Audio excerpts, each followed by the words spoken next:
Thank you, Jim. Thank you, Democracy for America, and everybody here, including my mother, Marilyn Clements. It's good to get back to Connecticut. My mother came all the way from Stamford. My brother, John, is about 100 yards that way on Pequot Avenue, but he's not in town tonight, or he'd be here. But he sent many of his friends back from various travels and such that they do. So it's good to see some friends here. And I want to thank John Hartwell and Democracy for Connecticut, Democracy for America. I want to also thank Sherry Quickmeyer and the Common Cause team. It's been great to collaborate with them. I've been with Free Speech and Common Cause. They're doing events in many states, and I'll be sure to tell you about what we're doing in Montana, which is quite interesting, involving a ballot initiative. But that's at the happy, good news part of the talk. The first part is the depressing, terrible, woe is us part, because woe is us right now with democracy. My book, Corporations Are Not People, is about Citizens United versus FEC, the case that struck down the McCain-Feingold law, threw out a century of law that said we, the American people, are entitled to decide the role of corporations in our elections. One of those cases it threw out was only 6 years old. For that reason and many others, Justice Stevens, a 90-year-old Republican appointed to the court by Gerald Ford, called the decision, when he wrote the dissent, a radical departure from American jurisprudence in the First Amendment. So it is radical. It's why we're seeing the super PAC money pour in. It's why we're seeing the billionaires and corporations essentially putting on a show, and we're supposed to act like spectators or consumers rather than citizens in our democracy. But it's even worse than that, because the book is about where Citizens United came from. It's a decision. Just quick recap. January 2010, Citizens United versus FEC, Supreme Court 5-4, as I said, strikes down the McCain-Feingold law, says that we're not allowed to regulate corporate money. That decision is really, in a way, a traumatic blow to the body politic in America. It's come as a shock. It's come both as a shock in terms of the immediate impact of the money pouring in, but when people learn about it, as now much of the country has now learned about it, in part because of the grotesque display of raw wealth and power being used rather than the traditional tools of democracy. Money's always part of it, but the people used to have some voice in it. That's part of the reason, and it is a nonpartisan, bipartisan, cross-partisan shock. We've done polling at Free Speech for People with Peter Hart Research Associates. They work with NBC, Wall Street Journal. They don't just tell you what you want to hear. They actually try to understand what are Americans thinking and feeling. 79% of the American people support a constitutional amendment to reverse Citizens United and say corporations are not people. Money isn't the same as speech. And so that includes Republicans, significantly more Democrats, about 87%, 82% independents, but 68% of Republicans think that Citizens United is deeply wrong and must be overturned. So the book is about that and what we can do about it, but it also is about how could that have happened? Was it just, if it was so obviously wrong, so radical, so rejected really by the American people as a theory of the Constitution or of democracy, how did it happen? So that's what I want to talk about first, if I could. If we have everyone on the same page about what Citizens United is, or should I spend a little, I don't want to belabor if everyone knows the Citizens United case, right? Okay, so the court said in Citizens United, it was about, specifically the McCain-Feingold law was about whether Congress could treat corporate money, corporations, different than people's money, people, right? So that's what was the very provision that was struck down applied to corporations. So you would think that the court would have started with, what is a corporation, right? You're interpreting a law that Congress passed. They treat human beings differently than corporations. You'd think there'd be something in the case about what's a corporation. Why would Congress make a different rule for human beings than corporations? it's in there, right? Well, no, it's not in there. You can read that decision. Justice Kennedy wrote it. Read it as many times as you want. I've read it a lot. And it's not even in the footnotes that they have. What is a corporation? It's not there. Instead, you'll find yourself sort of falling into the spell of metaphor that the court uses when they apply what is a corporate rights doctrine, a doctrine that corporations have rights that we, the people, are born with, that we, the people, the Constitution opens with we, the people. The Bill of Rights is a document, a tremendously profound and important document about human rights. It's about people. And so the court knows it can't come out and say a corporation is a creation of state law, usually Delaware law, that creates limited liability, perpetual life, and allows massive aggregations of wealth as a matter of economic policy that we, the people, are supposed to be able to decide upon and regulate those powerful economic tools. That's what they are, tools, not people. They don't say that. Instead, they say Congress can't silence some voices. Congress can't ban some speech. Congress can't distinguish between different voices, different speakers. The whole decision of Citizens United turns on a theory that Congress and the states should not regulate speech depending on the identity of the speaker. And I'll bet if we asked ourselves that question, we'd all say, of course, that's true, right? Congress shouldn't make a different rule depending on the identity of the speaker. But then we have to say, well, hold it, what's, speakers, that's human, right? Those are speech, that's what humans do. Maybe groups of humans, groups of us get together, we form advocacy groups, things like that. But corporations, are we really just going to slip into calling them speakers?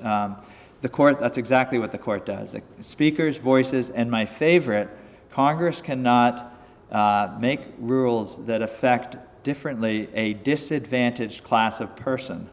That's what they called corporation, disadvantaged class of person.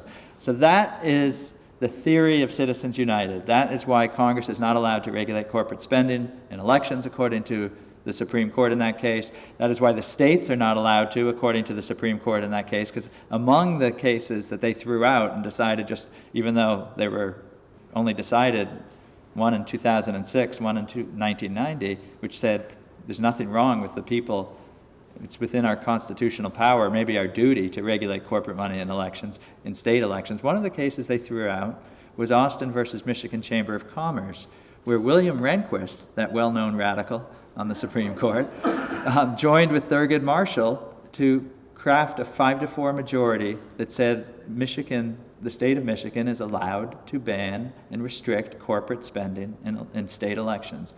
The Supreme Court and Citizens United said, oh, that's wrong, that's out. Overturned that, said it's not law anymore. The 2003 case, only 6 years before Citizens United was decided, written by that other radical that slipped onto the court somehow, Sandra Day O'Connor, said that the exact provision that the Citizens United court struck down, that in 2000, what's unconstitutional and illegal for us to do now was perfectly fine in 2002. And Sandra Day O'Connor and 5 justices said that it's perfectly constitutional. And they said that's why Americans have regulated corporate money in elections going back to the Tillman Act in 1907 with Theodore Roosevelt. And why it goes all the way back to the framers, which I can talk more about. So what happened? Well, one thing that happened is, sadly, Chief Justice Rehnquist died. He had fought this idea of corporate speech, corporate rights through his career. I'll make more of a point about that because it's very significant. This is not a conservative versus progressive, liberal versus conservative, Democratic versus Republican. It is a corporatist versus small d or small r Republican democracy. And Chief Justice Rehnquist was a loss in that regard.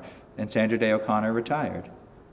Samuel Alito came on the court, and Chief Justice John Roberts replaced Justice Rehnquist. So we're not supposed to, the Supreme Court is not supposed to be like the House of Representatives. Every 2 years you have an election and they're allowed to change everything. The Constitution is supposed to have some meaning that transcends that kind of, well, we got the votes now, let's do it.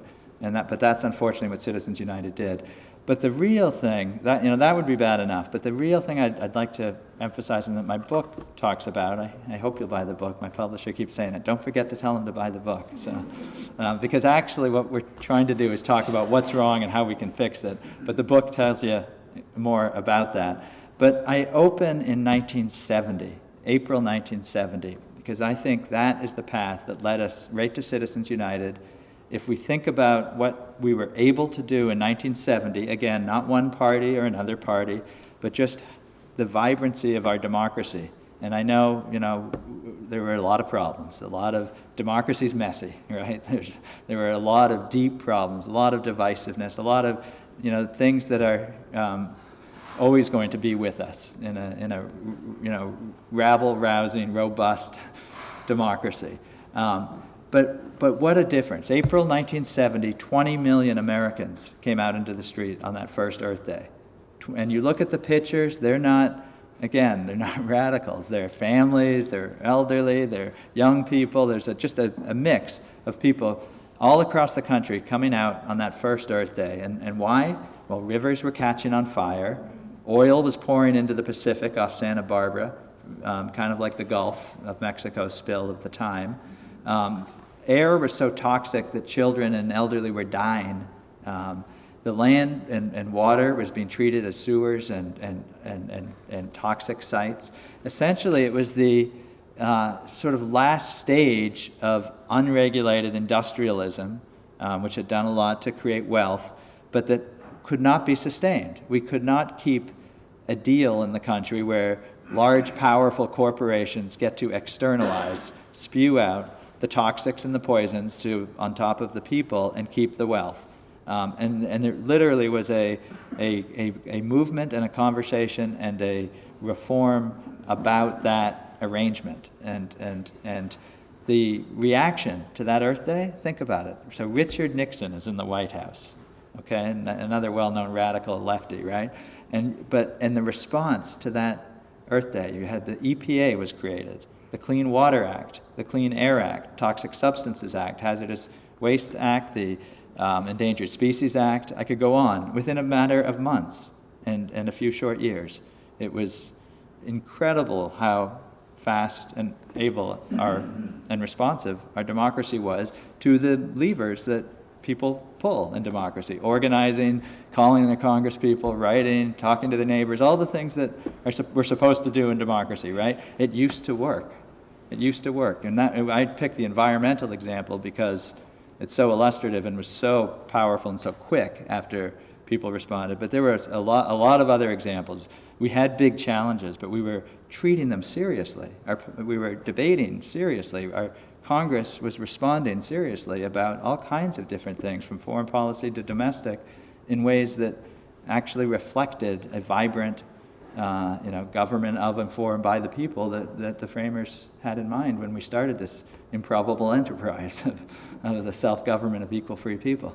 And so a lot of people celebrated that, especially as things got better, but one guy didn't, Lewis Powell. I tell the story of Lewis Powell. Maybe some of you know of Lewis Powell. He was a Richmond, Virginia lawyer at the time. He was on the board of the Philip Morris Cigarette Company and about a dozen other corporations, and he was an advisor to the U.S. Chamber of Commerce. And so he looked at this display of what I would view as democracy with some horror. And he wrote out his views about it in a memo to the Chamber that the Chamber would call the Powell memo, the Chamber of Commerce, U.S. Chamber of Commerce. And he outlined what he titled the memo, Attack on the Free Enterprise System. That was his diagnosis of what had gone wrong in 1970. And he outlined a game plan to do something about it. And he was very explicit. It's a remarkable memo. It's the whole thing isn't in my book, but you can find it online, and I quoted it in some detail. He said that corporations they've been too passive. They've got to fight back. They've got to fight back collectively as corporations. Corporations have to fund a sustained, multi-year, multi-decade effort and to create what he said would be social, legal, and political change. social, legal, political, and economic change in America, to change the legal, social, and economic structure, no less. He said one of the most effective tools for that would be his words, Lewis Powell's words, an activist-minded Supreme Court. That's in the memo. Use an activist-minded Supreme Court, fund a multi-year campaign, and do it together. Corporations, he said, could not keep fighting these fights individually. Remember, he was in the middle of a fight. He was on the executive committee on the board of directors of Philip Morris. He came on the board in 1964 after the Surgeon General's report. Part of his brief, if you will, was to fend off discovery of the truth about what we now know was a racketeering conspiracy by the cigarette companies. That may sound like a strong word. It's not an allegation. It's been a proven racketeering conspiracy. The federal government took them to trial for 80 days before Judge Kessler in Washington, D.C. It's been upheld on appeal. RICO, that was designed for the mob, the Racketeering Act. They were found liable. It's been adjudicated that they targeted children, 13, 14 years old. They measured the success of teenagers who smoked a pack a week and how to get their share. They manipulated nicotine. They did every bad thing you've ever heard about cigarette companies. They did it. We had the documents. So it's not an allegation. So he had been testing out this sort of corporate speech theory to help the Philip Morris company. And at the time, he got thrown out of court in a case. They laughed him out of court essentially when he argued that Philip Morris had corporate speech rights in the late 1960s. But when he wrote out his memo, his game plan for how the corporations could take power, 6 months later, Richard Nixon appointed him to the Supreme Court. So he went on the Supreme Court the same day as William Rehnquist, who I mentioned. Again, within about 4 decisions, Lewis Powell wrote in the space of 6 years, created what we know now as the corporate speech doctrine. The idea that under the First Amendment, corporate money and corporate business plans and the corporate assertions of power, essentially, are speech under our First Amendment, and that therefore we aren't able to just decide as a people, what's the best policy. We can't just debate, enact a law, apply it, if a corporation has an argument that it violates their corporate speech rights. And here's how he did it. The first case, Lewis Powell wrote a 5-4 decision from my now home state of Massachusetts, a case called Bellotti versus First National Bank of Boston. And so Bellotti was the Attorney General. That's why the Bank of Boston had sued him. And they did what Lewis Powell recommended. Bank Boston, Gillette Corporation, and the Digital Equipment Corporation sued to have a Massachusetts law that said corporations should not spend money to influence the outcome of a citizen referenda. Not an uncommon law, that citizen ballot initiatives are for citizens, and we don't want corporate money just pouring in to sway the outcome. We want to know what the citizens think. Well, they sued. They said, we have a corporate right, a corporate constitutional right to do that, even if the majority of the people think corporate money doesn't belong in a citizen's referenda bill. The Massachusetts Supreme Court threw it out, said, please, what are you talking about? This is the Tillman Act, 1907, like you said. This is necessary in order to ensure that democracy works, that we have fair, free elections. Well, they appealed to the Supreme Court. Lewis Powell wrote the 5-4 decision that struck that law down. First time in American history that an election law, a election finance law affecting corporations, regulating corporate spending, had ever been struck down. It was sort of a Citizens United precursor, test. In dissent, powerful dissent, saying corporations, there's a grave danger that they can leverage the economic might that they are able to aggregate with resources that come from, or with advantages that come from state law, state policy, the creations of government, that they could leverage that into political power, political corruption. And that was Justice Rehnquist, appointed the same day as Justice Powell. So immediately he saw the danger and he was dissenting, and there were other dissents as well. But Lewis Powell was able to get a 5-4 majority. The next one, they went on. The Chamber of Commerce created a national litigation center which to bring litigation funded by and this isn't funded by, all American businesses and small businesses pitching in some dollars. These are massive global corporations that the chamber fronts for, essentially. They started the National Chamber Litigation Center, a series of legal foundations, quote unquote, around the country. We have a New England Foundation, there's the Washington Legal Foundation, New England Legal Foundation, you probably have one here, every region, the Pacific Legal Foundation, every region has these legal foundations, so-called, which are to bring litigation and to file briefs to argue over and over again. Corporations are people, corporations are voices, you can't silence some voices, corporations have rights too. I mean, if you read them, you'd think, you change corporation, you'd think you're reading the, NAACP briefs or something, and it's a powerful civil rights movement. But no, it's a corporate rights movement.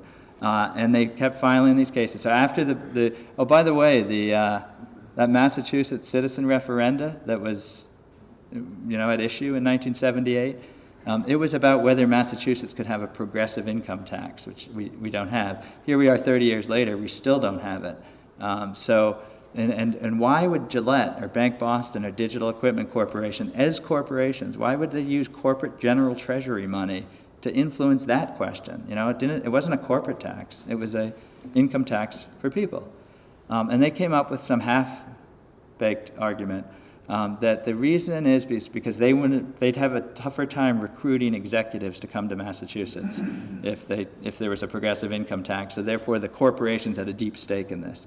That's a theme that I go into more in the book. I hope you'll see it because it connects the tycoon, billionaire, millionaire spending to the corporate spending. That this corporate general treasury funds, the corporate money is being used as class warfare, essentially, that we are having a very small slice of people able to take great advantage that we the people give in order to create rules and strike down public interest laws to benefit them. And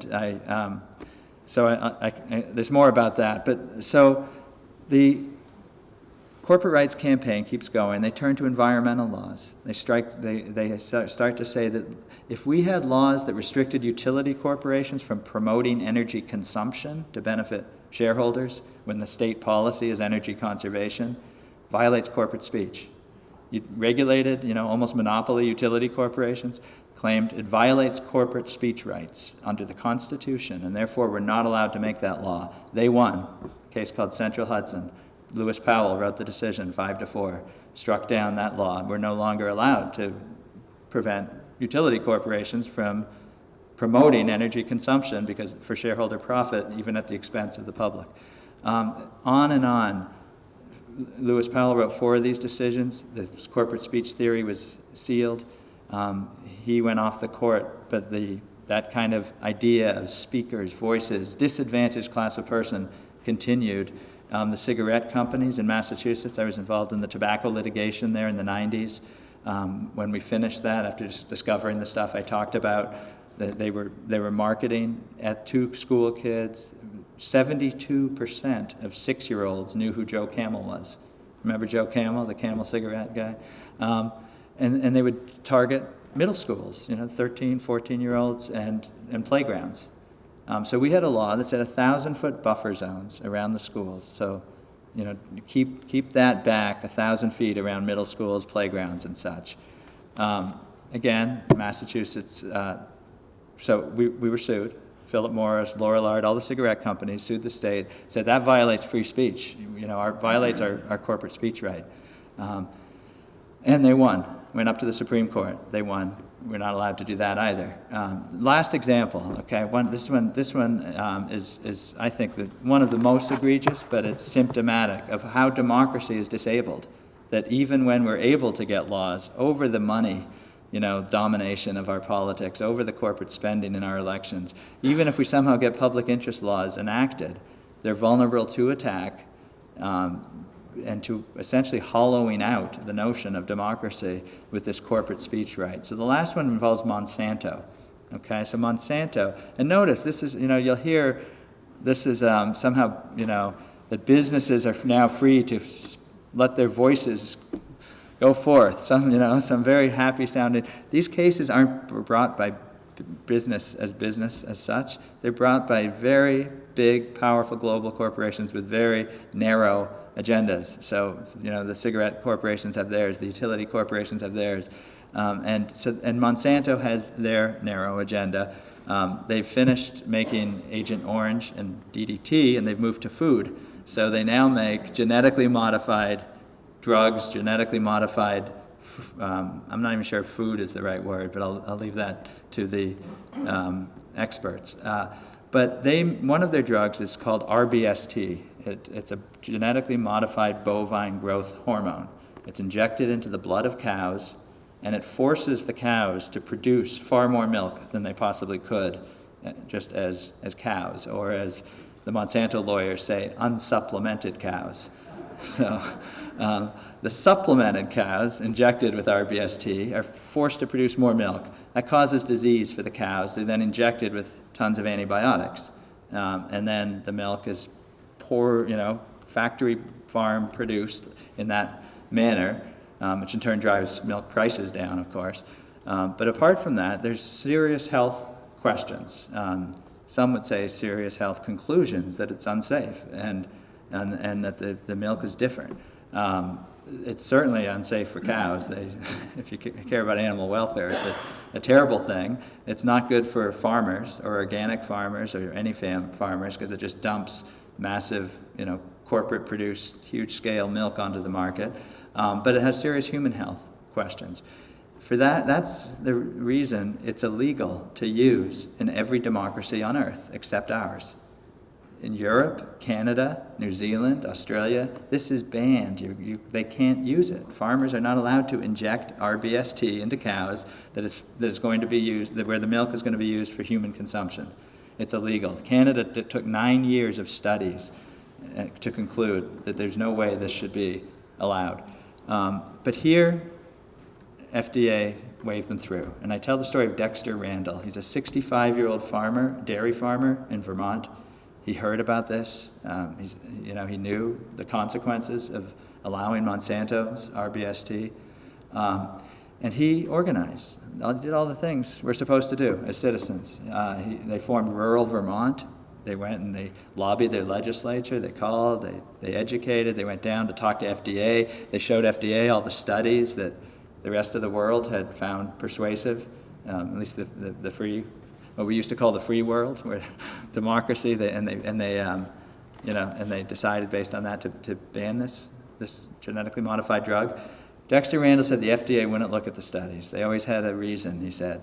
They would say, oh, well, cows aren't our jurisdiction, or social issues like the economic effects aren't ours, don't affect us. And he could not get them engaged on the human health impacts.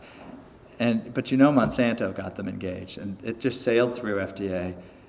And they didn't give up. Dexter Randall did not give up. He said, well, if only people know about this, they won't buy the milk that comes from this kind of system. People don't want this. And so back to the Vermont legislature, they worked, they organized. Monsanto's lawyers weighed in and threatened to sue them. Monsanto's lobbyists weighed in. But somehow, Jim Dean's state, right? And Governor Dean's state too, and your brother's state too. So they got it done. And Governor Dean, I think it was, actually signed the law, which required disclosure on the label. If your milk, your dairy, your yogurt, your ice cream, whatever, comes from cows that have been treated with genetically modified drugs, RBST, you have to just put it on the label so people will know. Right? Doesn't seem like that much to ask. Well, Monsanto sued. They said that violates our corporate speech right, our free speech. And this time, it wasn't the right to speak, spend money to promote energy consumption or target kids with Joe Camel ads. It was the right not to speak. They said, we have a free speech right not to say what you want us to say, i.e. this milk comes from cows treated with genetically modified bovine growth hormone. The Vermont District Court, the federal judge in Vermont, said, I don't see a constitutional issue here. The Vermont people have decided that they want to know. There's no right to keep people in the dark about what they're eating. Well, it went up to the Second Circuit Court of Appeals. The federal court just below the Supreme Court for the region that Vermont's in, struck down. District judge reversed. Vermont essentially scolded for violating the rights of again, they didn't say corporations, violating some speakers' rights. You know, trying to force a message, trying to force speech that people didn't want to say. So the law was struck down. So not only are we the only democracy that allows this drug, we're supposed to be told, we're told that we're not allowed to require its disclosure. And, you know, footnote to the story, which is this is in the 90s now, and I had a friend in Vermont, Stan Bennett. Maybe some of you know him. He owned Oakhurst Dairy, a dairy in Maine. And now Monsanto's other trick was when some farmers started saying, and dairies started saying, well, I guess, you know, maybe we're not allowed to make a law requiring the labeling, but we'll just put on our label, we don't use this stuff. Our farmers won't use it. Monsanto started suing them. They said that was defaming their drug, saying something was wrong with it. And it intimidated for years. No, you know, dairies back down. They don't have the capital to litigate against them. They don't have the capital to give money to politicians and super PACs. They certainly don't have the capital to litigate with Monsanto. Well, Stan Bennett had the guts to stand up to them. And he said, no, I'm not taking that. His label on Oakhurst Dairy, it said, our farmers pledge no GMOs. And thanks to Stan, now we're somewhat familiar with that on milk. You don't see it on a lot of other products, but if you look closely, sometimes you'll see that now. They sued him. Monsanto sued him.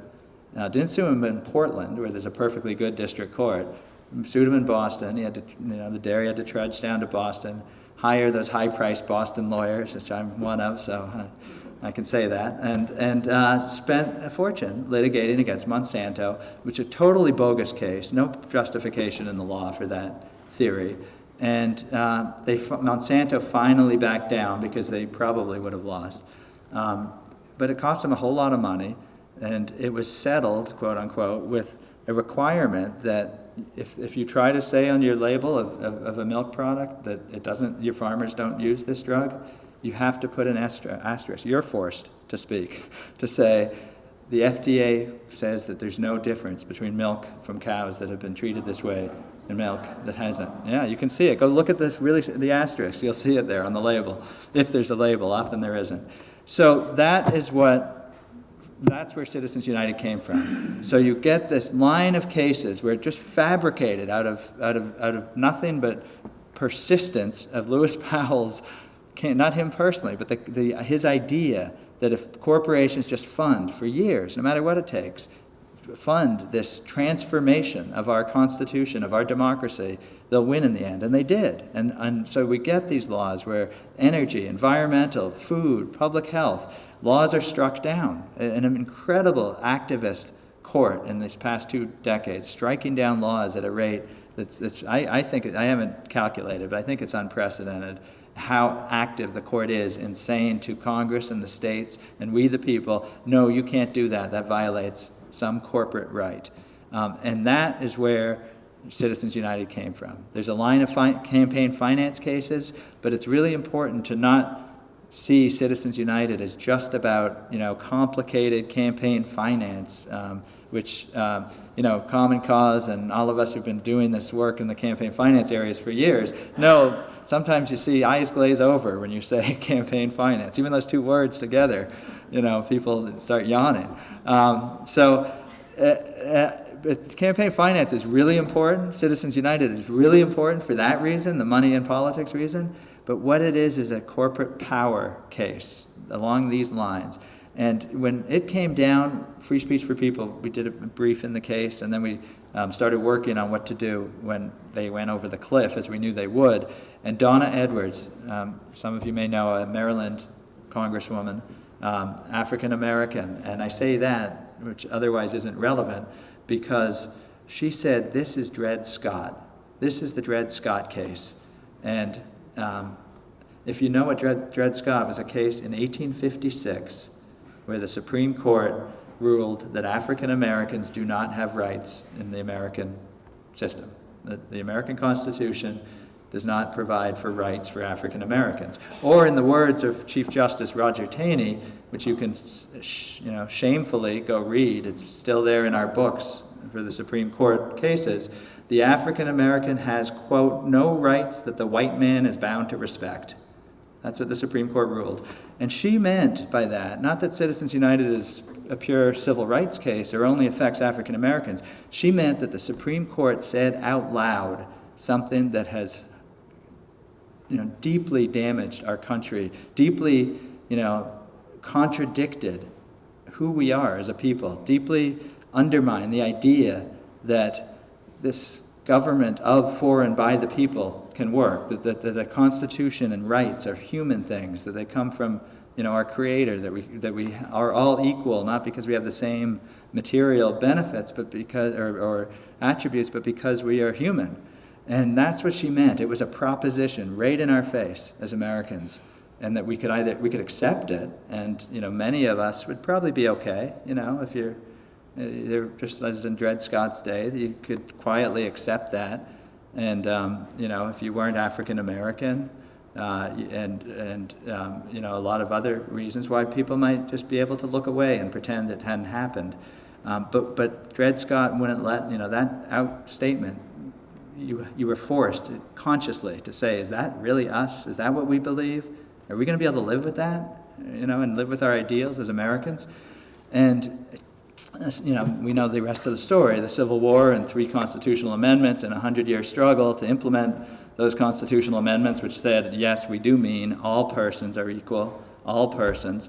And so then we get other examples. I want to just give a couple because I'm going to argue, I have argued, many people have argued, fortunately, that we need a constitutional amendment to reverse Citizens United, and that's really hard, and Jim mentioned really good things we can do and should do, disclose, shareholder approval, lots of public funding and financing. You're very fortunate in Connecticut to have that. We don't have that in Massachusetts. It's a whole other story, but we're going to get it. What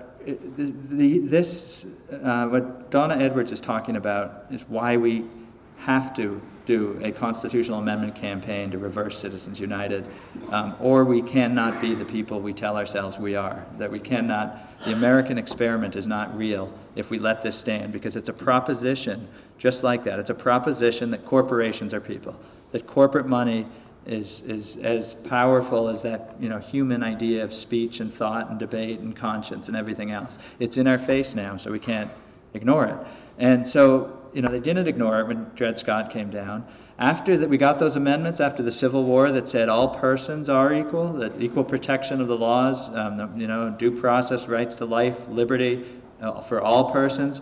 Women said, yes, finally, that means we get to vote, right? The Supreme Court said no. The Supreme Court ruled in a case called Minor, women do not have the right to vote. The Equal Protection Clause, the Due Process Clause, all that, bloody, Civil War, 600,000 Americans dead over to show the proposition of government of, for, and by the people was real. Women were told no, you don't have the right to vote. Women and men came together, people from different parties. It was, again, in your face. You had to accept that and say, okay, that's the Supreme Court. Maybe they'll change their mind someday. Let's get back to work. Or you had to work to overturn that, so we could live with ourselves. So we could say that we really are, free, equal people in a self-governing republic. Ironically, here's the sad thing: that one of the first sort of waves of this corporate power. This is an old story of corporations trying to usurp rights of us and leverage powerful economic might into political might. And in the Gilded Age, the last Gilded Age, much like our own, the railroad corporations, sugar trusts, the oil companies, the monopolies that Theodore Roosevelt was fighting so hard, did the same thing. I think this is where Lewis Powell got the idea. They were filing brief after brief, litigation after litigation, saying, look, the 14th Amendment, it says equal protection of persons, due process for all persons. We're persons too. Corporations are persons, they argued. And the Supreme Court agreed. So in the famous Santa Clara case and other lines of cases, the Supreme Court said, yeah, corporations are persons under the Constitution. Now, So think about that. These two decisions coexisted. The 19th Amendment, which guaranteed women the right to vote, didn't come until the pushback against this Supreme Court at the time, 1919, somewhere in there, 1920, anybody got it?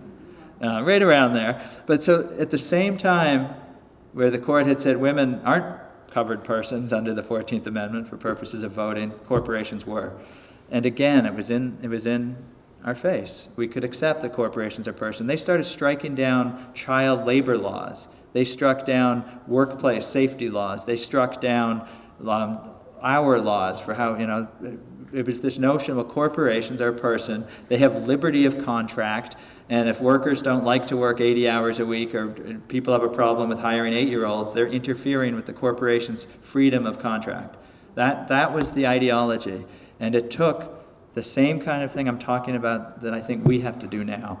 Organizing, coming together across party. We can live with this idea that corporations are people, and we have to give up our rights to them and share this fragile democracy with global corporate entities with billions and billions of dollars, or we can do this amendment campaign. So the progressive era did push back. So think about the early progressive era. It wasn't, progressive. I think now maybe people think of the left versus the right or what have you, but at the time it was Republican and Democrat, populist, all different parties, sort of figuring out that for the 20th century, this old Gilded Age, this corporate power, the country can't take it. The democracy won't survive. And they did the really hard work of amendments. They did 4 constitutional amendments in 10 years in the turn of the century, in the progressive era. One of them was kind of dumb, the prohibition. They fixed that later with another amendment and repealed it. But 3 of them were really good. They pushed back against the Supreme Court and said, well, no, women are going to vote. Women do have the right to vote. Montana, where they were passing out bags of cash to appoint senators. Remember, at that time, senators were appointed in smoke-filled, money-filled rooms. U.S. senators were not elected then. And there's, it was as scandalous as our money in politics today. And in Montana, they were literally handing out bags of cash to state legislators to decide, that the copper corporation's candidate would get the Senate seat.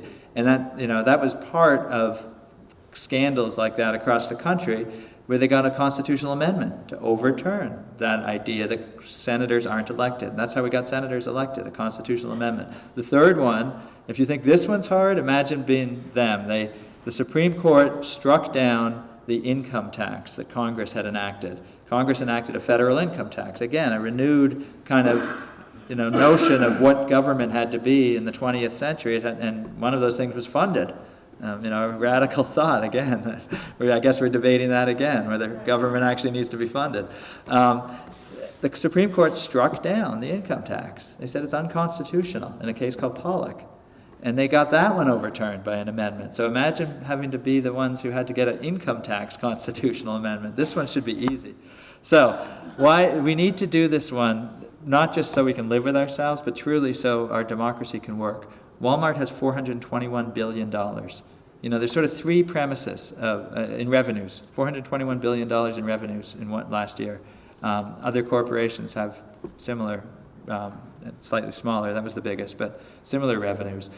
The staggering scope of the money that is unleashed in our elections is, you cannot have a free, fair election system coexist with that. You probably can't have public funding coexist with that, because it can just get buried. The taxpayers can't keep up with that kind of money.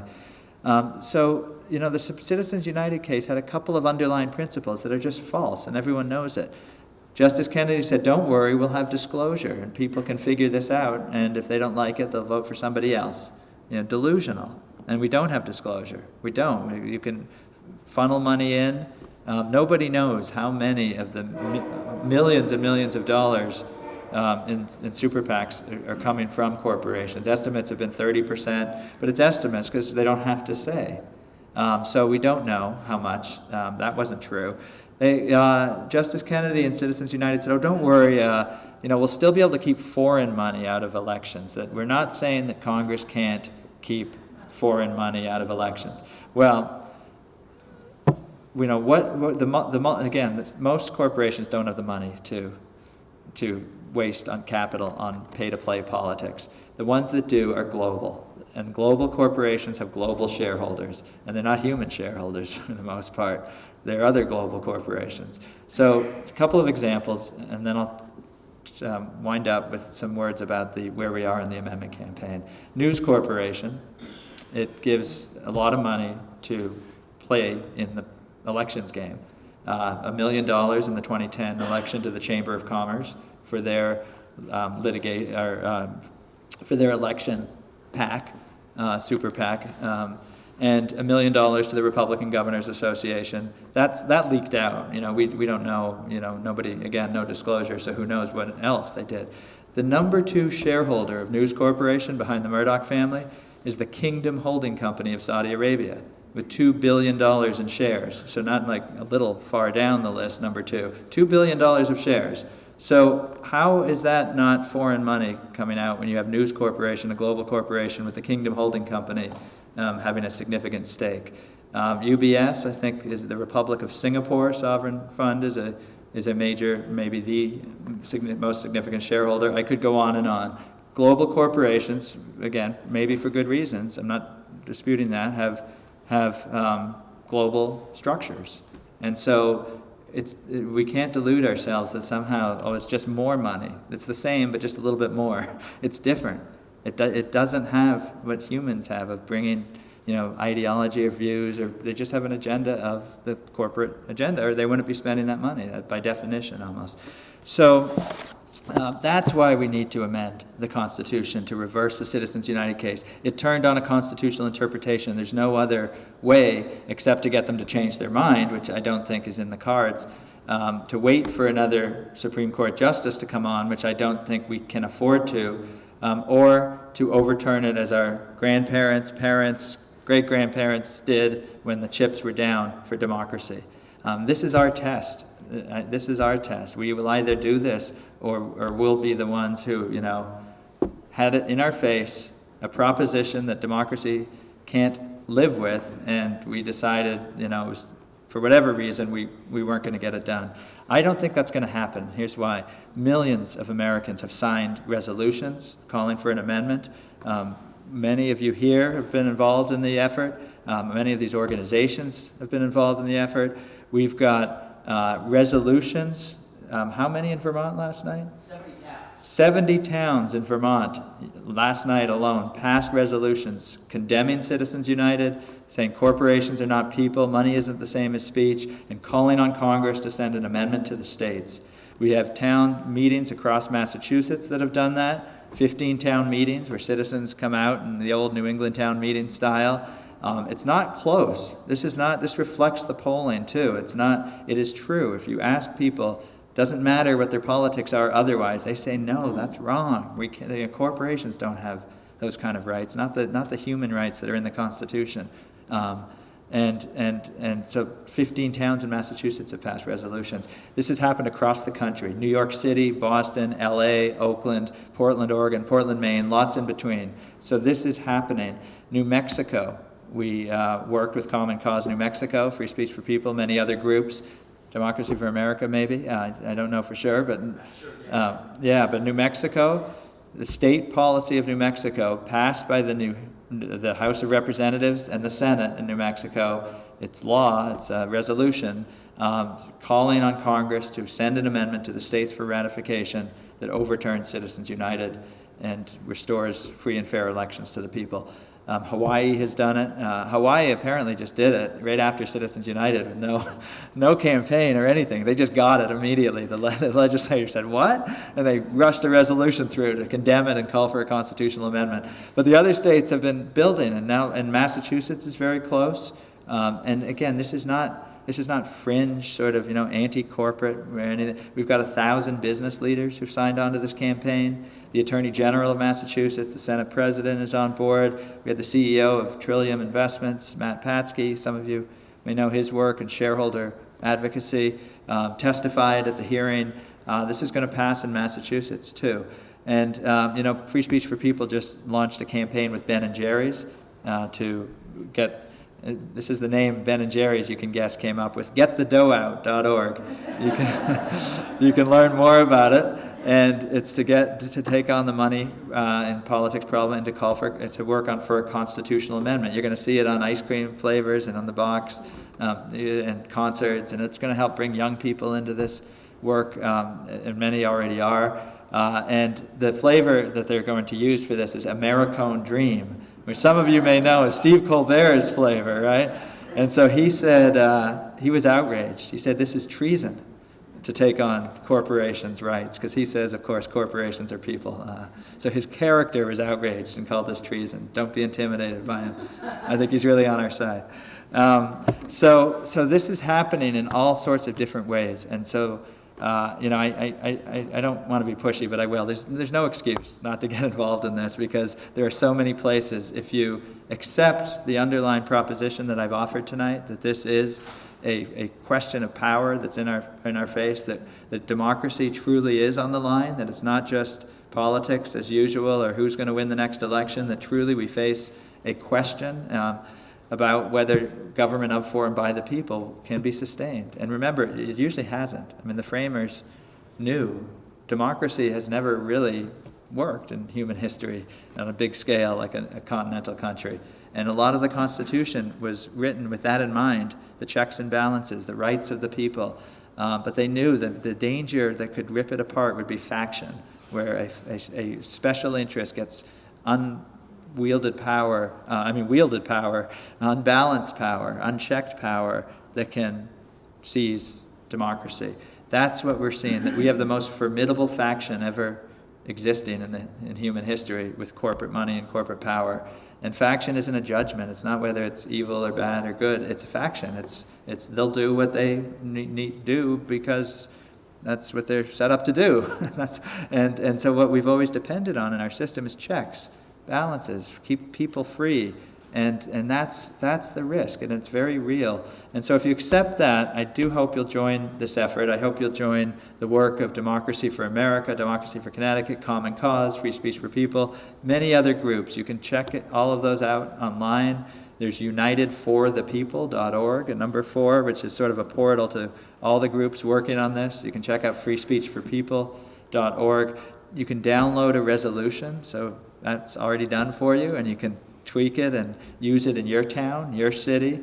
I don't know, I checked, but I wasn't able to find that Connecticut has a resolution introduced in the State House, and I can't believe you're going to let Massachusetts beat you to that. So I hope you'll get your state reps and senators to introduce the same kind of resolution they're doing across the country to condemn Citizens United and call for an amendment.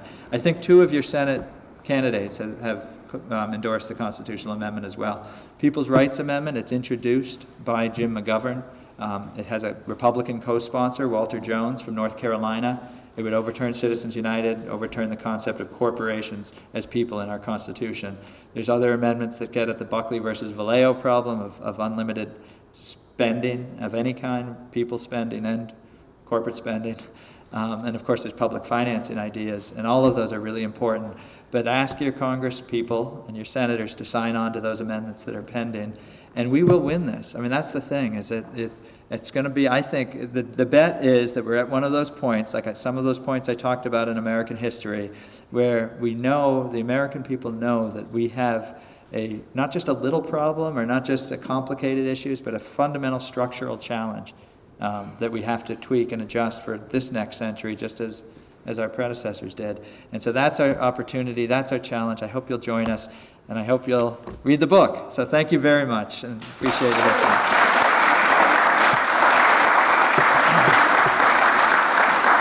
Thank you. And we have some time for questions, I think, and there's one right here. Yeah, there are a lot of people who seem to be confusing what you're talking about with the concept of corporate personhood or corporate legal personality, and say that they want to abolish either of those. But that's without understanding that if they do that, the result would necessarily be that they'd be unable to sue a corporation. How do you keep that clear? Because there's a lot of stuff on the internet saying that we're abolishing corporate legal personnel. The first part of my question. How do you distinguish that clearly with people? And secondly, there are a number of people pointing out the fact that if you did succeed in abolishing corporate legal personality, then there are a lot of corporate lawyers and professors of corporate law waiting in the wings with the theory of nexus of contract to replace the basic concept of corporate personhood. And it looks to me like that would give corporations even more leeway than they have now under the doctrine of corporate personhood, because they'd have a sort of second veil. They'd be saying, well, corporation isn't really a legal creature at all. It simply has individual contracts that define it. So you can sue on one contract or another, but there's no way to sue a corporation itself. Yeah. Okay, thank you. Both interesting. I think both can be answered somewhat relatedly. So, I don't tend to throw around corporate personhood. You do see that a lot out there, and that's one of the reasons I think we need to be more nuanced. But it's really quite simple. I think that's shorthand for constitutional corporate personhood. Again, I think it can be confusing because we do want corporations to be treated as persons, and here's the key distinction to bear in mind. Corporations don't exist in nature. They're not like associations. We're all here as a group. We could say, let's join the Pequot Library, Constitutional Amendment Study Group. We're an association. We're a group. That we could not say, let's form the Pequot Library Corporation. We would have to go to the state. We'd have to make sure there's a state law that allows it. The state law would spell out exactly what the attributes are of that corporation. We'd have to get a document from the state. We'd have to pay a fee. Corporations are creations of the state. And if we remember that, then where does the state law come from? Well, it comes from us, right? So under those laws, again, Delaware especially, Delaware is for the biggest corporations in the world, the go-to place for corporate charters for various reasons. It will define corporations as persons for various purposes. They can sue. They can be sued. When the president of a corporation signs a contract, it doesn't matter if that president is long gone and you want to enforce the contract against the corporation. It's as if the corporation is the person that signed the contract. The Clean Water Act says no person shall dump pollution into the waters of the United States. That includes corporations. It's defined in the act. Person means da-da-da-da-da, including corporations. But remember, those laws come from we, the people, in our state laws. So we have decided, for good policy reasons, corporations should have attributes of personhood to make them useful vehicles. There's useful tools for us in the economic sphere and whatever we decide as people to vote on to decide, like nonprofit corporations, those are state law creations too. That is very different than when the Constitution says person or people. And so when we're talking about corporations not being treated as persons, we mean as we the people in our Constitution. We're not saying, we're eliminating corporations, or we can no longer sue them, or they don't have personhood in the state law sense. That's if we want corporations, and I think they're useful. And like many of us, I've invested in, worked for, and, sued. Been sued as a lawyer, not as a plaintiff or defendant. We need those. We need the law to make the tools that we want to be effective. But the tools have turned on us and said, and we want your constitutional rights too. Well, no, we didn't say that. I mean, we could say that if we wanted to. Maybe Delaware, you could get together and say, and corporations shall have rights to spend money in elections unlimited in the state of Delaware. Nothing wrong with that. There's not a chance it would pass. Nobody wants that. But they use this trick to say, look, the Constitution says person and people. The state law says corporations are persons. Abracadabra, we have constitutional rights. But that's not how the Constitution works. So it's a gross misinterpretation of the law. The second one is, for the same reason, not true. You sometimes hear, my libertarian friends, I very much want on our side. Conservatives should be on this too. I joke with them that no self-respecting libertarian would go down to the government, hat in hand, and say, would you give me limited liability? Will you give me all these advantages? They're supposed to say we don't need government, right? And sometimes they'll come back and say, oh, no, well, a corporation is really a bundle of contracts, like you're saying. So you see this sometimes. It's not really a government creation. And I think, frankly, they sometimes have trouble keeping their face straight when they say it. It's hard for them to even say it because it's so manifestly not true. Corporations exist because the state law allows them to exist. Most state laws say it's illegal to act as if you're a corporation when you're not, to misrepresent, because there's, it's a package deal. You get benefits, limited liability, and so forth, and you have burdens like registering, and because for that reason. So that's why the nexus theory should go nowhere. But most importantly, that's why we need the amendment campaign, because we need a national conversation. We need folks across the country to understand this thing about corporations, what they are, what they're not, and why it's so perilous to allow them to have constitutional rights. And if we succeed in that, just like those other constitutional amendment campaigns I mentioned, it was never just, oh, we got the amendment, we're done. It was a movement building. It was a way to have a national conversation, national debate that led to not just the amendments, but a whole bunch. Like in the progressive era, they got the amendments, but they got the antitrust laws, they got conservation laws, they got labor protection laws. They had to adjust democracy for the new industrial age, and they did it. And so, if we do this campaign, we'll have similar opportunities to not just allow, well, we fix that one, and the corporations will come another way. There'll be a rearrangement of the deal. And frankly, we should have a rearrangement of the deal on what, should we really have, the biggest corporations in the world? Massey Energy, for example, has taken 500 mountains and destroyed them and dumped them into rivers and streams in Appalachia to get coal out to sell to China and killed 29 workers in the Upper Big Branch mine. They have Delaware corporate charters. Why? I mean, why? We have multi-billion-dollar corporations who get their rules made by 900,000 people in Delaware rather than the 310 million Americans. So I think we'll see different corporate charters like B corporations, and that's for benefit corporations. Different ideas about how we can make this tool of corporation useful for society and for employment and everything else. Long-winded but interesting question. Thank you. It's right back there, please. Two things. One, for those of you who want to continue this conversation, and for any of your friends who couldn't come tonight, a week from Monday night, March 19th, at the Norwalk Library, we're having another speaker on this topic at 6:30.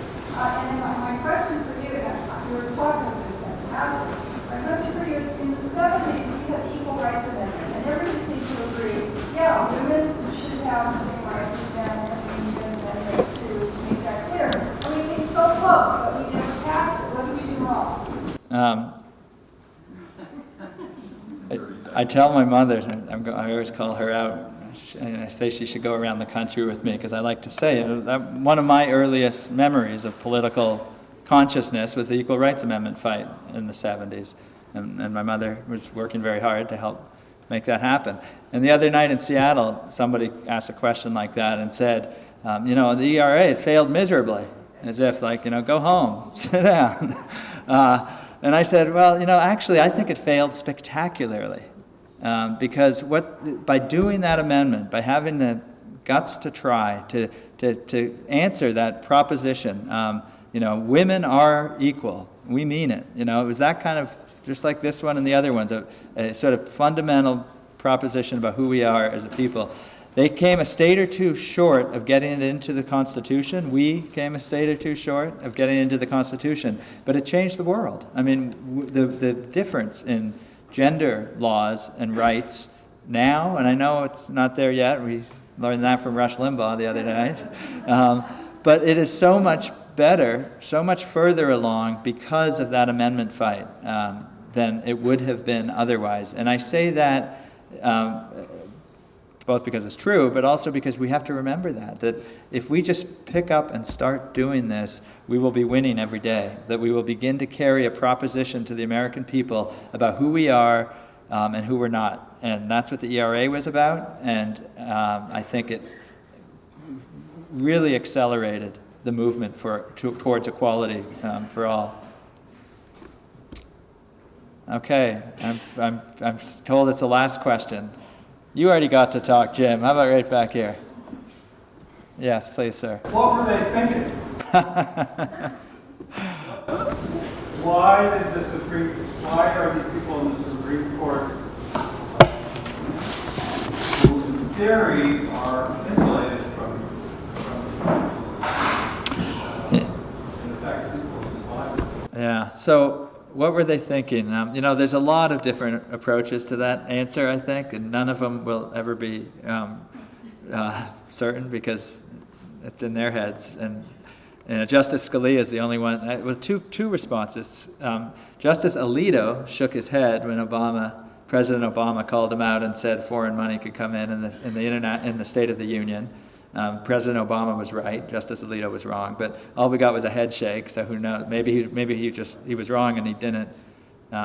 He miscalculated and didn't think that there'd be any problem with foreign money in the elections. And Justice Scalia the other day said, if you don't like it, turn off your TV. As if it's just a problem of too many ads. And so it's really hard to know. I think, the theory of my book is, well, it is this endgame of the corporate rights campaign, and whether they consciously thought this is yes, we can get it all here, and sort of have a different kind of democracy where corporations are really the intermediaries for government and the people, and corporations will have these powers, or it was just unconscious where they bought the metaphors of speaker voices that had been so much a part of the cases all along. We just don't know. I will close, though, with Montana, where the Attorney General of Montana, Steve Bullock, I said I'd mention something about Montana, and we'll actually come back to this point. Steve Bullock of Montana said after Citizens United came down, he's the Attorney General, he said our law goes back to 1912 when we had that Senate scandal and we had an amendment to elect senators. The people rose up, they did a referendum, and they enacted the Montana Corrupt Practices Act by referendum, and never would have gone through the legislature, to ban corporate spending in state elections. And Citizens United, remember I mentioned that Michigan case, it overturned. So it's pretty clear Citizens United was saying, the Supreme Court was saying, and don't try to do this at the state level either. All those state laws are unconstitutional. Well, Steve Bullock wasn't buying it. He said, I'm not going to be the Attorney General to let this 100-year-old law go down without a fight. Basically said, sue me. They sued him, a corporate front group, a week or two later after he said this. And he litigated it. Free Speech for People filed an amicus brief with the American Sustainable Business Council, the American Independent Business Alliance, 2 Montana corporations, Montana businesses, because this isn't good for business. It's pay-to-play, crony capitalism. It's not, good business goes together with good democracy. And the Montana Supreme Court agreed with the Attorney General and with us that the Montana law should not be struck down. So it was a direct challenge to Citizens United. And now it's gone up to the Supreme Court. Where it faces a more hostile welcome. But I want to say there were 2 dissenters. It was a 5-2 decision in Montana. And the 2 dissenters didn't say that Citizens United was right. They said Citizens United was the law of the land because the Supreme Court had decided it and the Montana Supreme Court has to follow it. But then they went on for pages showing how wrong Citizens United was. And I'll just close because it's a chance for the Supreme Court to actually say now what they thought. Justice Ginsburg made an extraordinary statement when the case came up to the court, saying that the reality on the ground in Montana and across the country shows Citizens United was wrong and we should reconsider it. Of course, she was in the dissent at the time, so we don't know what those 5 are thinking. But back to the Montana Supreme Court dissenter who said we have to follow Citizens United. He then eviscerated it. This is a Supreme Court justice of Montana, Justice Nelson. Lastly, I am compelled to say something about corporate personhood. He means the constitutional corporate personhood, not the state. I find the entire concept offensive. Corporations are artificial creatures of law. As such, they should only enjoy those powers, not constitutional rights, but legislatively conferred powers that are concomitant with their legitimate function, that being limited liability investment vehicles for business. Corporations are not persons. Human beings are persons, and it is an affront to the inviolable dignity of our species that courts have created a legal fiction which forces people, human beings, to share fundamental natural rights with soulless creations of government. Worse still, while corporations and human beings share many of the same rights under the law now, they are clearly not bound equally to the same codes of good conduct, decency, and morality, and they are not held equally accountable for their sins. Indeed, it is truly ironic that the death penalty and hell are reserved only to natural persons. Justice Nelson.